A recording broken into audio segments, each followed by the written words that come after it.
Rate your pain on a scale of 1 to 10. 10. Last week you were in here with a 10.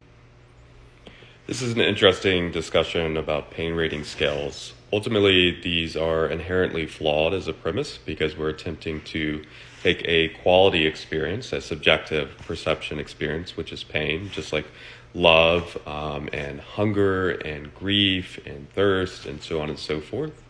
And we're trying to quantify it.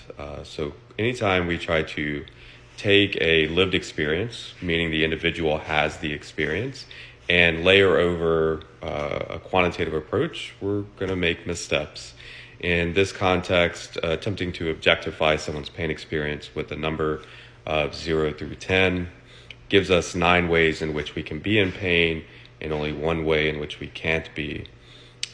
Additionally, when we try to hinge any intervention to driving down that quantitative metric, it leads to a host of issues like what we've seen with the unfortunate events over the past several decades with the opioid epidemic.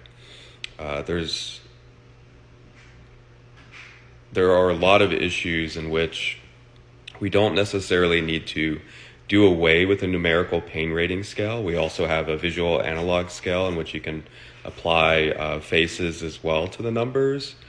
But ultimately, we just need to believe people when they say that they're in pain because it's an individual subjective experience and I can't know what their pain is because I'm not the one having the experience. But if we start from the operational premise that someone reporting pain is in fact in pain and experiencing pain, then that positions us in much more of a collaborative role of working together to work through that experience, understand the meaning of the experience and how to move forward, versus an authoritarian, a parental role of a healthcare professional dictating to the patient.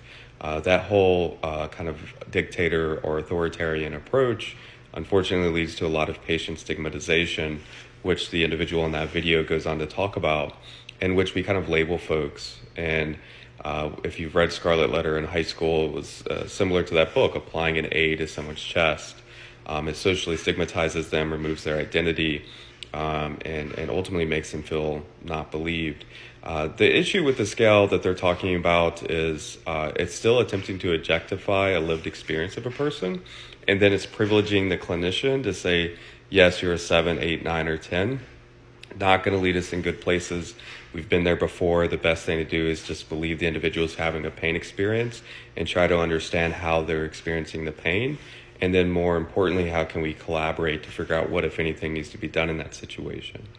Hope that helps. I highly advise that we expand beyond quantitative metrics to understand a multifactorial lived experience.